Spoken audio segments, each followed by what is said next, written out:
చిట్టి జలకమ్మ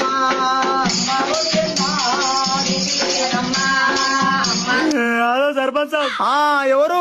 నేనయ్యా చెమ్మడు. ఏంద్రా బాయ్ ఒకటే కుదల్లం చేస్తున్నాను. అయ్యో గట్ల అనకే దొరా. ఏమైందిరా బాయ్? ఫోన్ ఎందుకు చేసినావు? జర జల్దీ ఇంటికి రాయ నీ బాంచ. ఇంటికి ఎందుకురా బాయ్? రాయే జరా. అయ్యో లంచ్ పడక కదరా వస్తున్నాను. దండాలయ్యా. ఏంద్రా నీ బాధ? చెప్పు. నాకు బాధలు తప్ప ఏమున్నాయి అయ్యా? నా పెద్ద కొడుకు రాజుగాడు ఒక ఆమె లేపుకొని వచ్చిండు అయ్యా. నడుపు కొడుకు మళ్ళీ ఏమంటే అప్పులు పడుతురని ఆడేటో పరారయ్యిండు. గుండు మీద గుండు పెట్టి గుద్దదెంగి రమ్మ. నా మూడో కొడుకు పెంట ఎన్నో దాయి పండుకున్నట్టు ఫోన్ చేస్తే కలుస్తలేదు. నువ్వే నా ముగ్గురు కొడుకులను చూడాలి పట్టేలా. ఏంద్రా చూసేది? అలా సుల్లు చూడమంటావా నన్ను? జమ్మల్ని చూడక ముగ్గురు కొడుకులు నా మొడిగా